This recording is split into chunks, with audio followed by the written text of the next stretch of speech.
उद्धव ठाकरे गुट के सांसद प्रियंका चतुर्वेदी ने बिहार में विशेष गहन पुनरीक्षण को लेकर गंभीर आरोप लगाए। उनका दावा है कि मतदाता सूची में एक तरफा हेरफेर हो रहा है और यह प्रक्रिया बीजेपी के निर्देशों पर संचालित की जा रही है। शुक्रवार को मीडिया से बातचीत के दौरान प्रियंका चतुर्वेदी ने SIR के तहत चुनाव आयोग की ओर से मांगे गए दस्तावेजों की जटिलता पर सवाल उठाया, जो उनके अनुसार आम लोग खासकर प्रवासी मजदूरों के लिए आसानी से उपलब्ध नहीं है। उन्होंने बताया कि बिहार के लगभग 36 लाख प्रवासी श्रमिक अन्य राज्यों में काम करते हैं। इस प्रक्रिया के तहत लाखों लोगों को वोट देने के अधिकार से वंचित किया जा रहा है।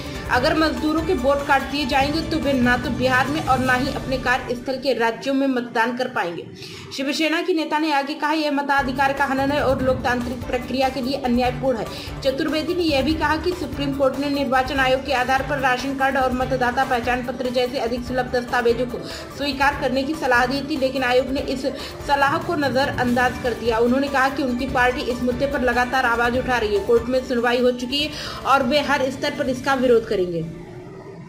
प्रियंका चतुर्वेदी ने कहा कि अर्थव्यवस्था के मुद्दे पर हम सवाल पूछते रहे और आगे भी पूछेंगे। उन्होंने कहा कि जिन शब्दों का इस्तेमाल ट्रंप की ओर से किया गया, इससे मन में कई तरह के सवाल कॉमर्स मिनिस्ट्री को लेकर उठ रहे हैं, क्योंकि कहा जा रहा था कि दोनों देशों के बीच ट्रेड डील होने वाली है। प्रियंका चतुर्वेदी ने कहा कि अचानक ट्रंप का बयान आना और टैरिफ लगाना बहुत ही दुर्भाग्यपूर्ण है।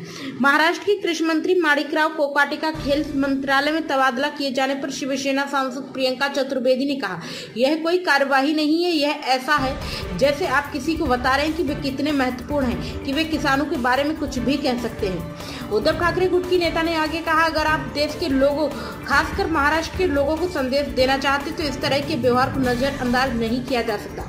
सिर्फ विभाग को बदलना लोगों के साथ सीधे तौर पर खिलवाड़ हो रहा है। इनके कई मंत्री भ्रष्टाचार में लिप्त हैं, कोई एक्शन नहीं लिया जाता है।